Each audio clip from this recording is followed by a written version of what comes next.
அண்ணன் வந்து அவருக்குன்னு ஒரு பெரிய தொகையை வாங்கிக்கிறாரு. அத சமமா பிரிச்சு அவங்களோட குழுக்கு வந்து குடுக்க மாட்றாரு. அவங்கள வந்து அவங்களுக்கு உண்டான பங்கு, அவங்களுக்கு உண்டான ஆமா. காசு அப்படின்னு ஒரு விமர்சனம். நான் அன்பாளையா வச்சிருக்கேன். என்னை நம்பி எத்தனை மக்கள் இருக்காங்க. அப்படின்றபோது எனக்கு ஒரு நாளைக்கு 30,000 வேணும். அது உண்மைதான்.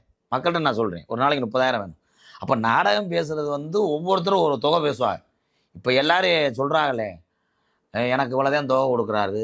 அவர் எல்லாத்தையும் கொண்டு வர்றாரு. ஒரே விஷயம். நாடக கான்ட்ராக்டுக்காரன்னு ஒருத்தர் பேசுறாங்கன்னு வைங்க. அப்படி பேசும்போது அந்த நாடக கான்ட்ராக்டுக்காரர் தினமும் சொல்ற வார்த்தை நடிகர்கிட்ட குறைச்சி பேசிட்டேன். இந்தாங்க அப்படித்தானே சொல்றாரு. என்னைக்காவது ஒரு நாள் அந்த கான்ட்ராக்டுக்காரர் இன்னைக்கு ஒரு 15,000 கையில் இருக்கு. எல்லாரும் வா, சக நடிகர் வா, இந்த உனக்கு 2,000, உனக்கு 3,000 அப்படி கொடுப்பாங்களா? ஐயா, அவங்களுக்கு என்ன சம்பளமோ, பெட்டிக்காரர்களுக்கு என்ன சம்பளமோ, மிருதங்காரருக்கு என்ன சம்பளமோ, ராஜபாட்டுக்கு என்ன சம்பளமோ அவங்கள்ட்ட அவங்க சம்பளத்தை நம்ம கொடுத்துருவோம். இப்போ எம்கேஆர் வந்து இவ்வளோ தொகை வாங்குறாருன்னா ஐயா நான் கேட்டுருவேன். நான் கிராமத்தில் கேட்டேன், எனக்கு இவ்வளோ சம்பளம் வேணும். அப்படி கேட்குற சக நடிகர்கள் வந்து எங்களுக்கு இவ்வளோ சம்பளம் வேணும்னு நீங்கள் வாங்கிக்கோங்க.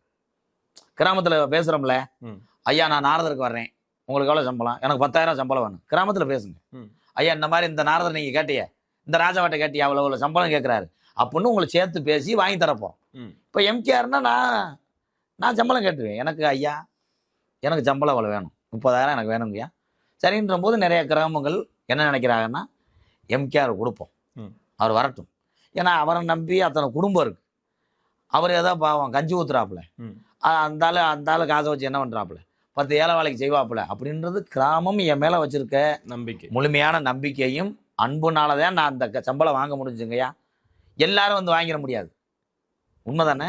எல்லாரும் போய் ஆய்வுன்னா அவங்கவுங்களுக்கு திறமை இருந்தால் வாங்கிக்கலாம். அதுக்கு என்னை தனியாக ஒரு விமர்சனம் பண்ணக்கூடாது.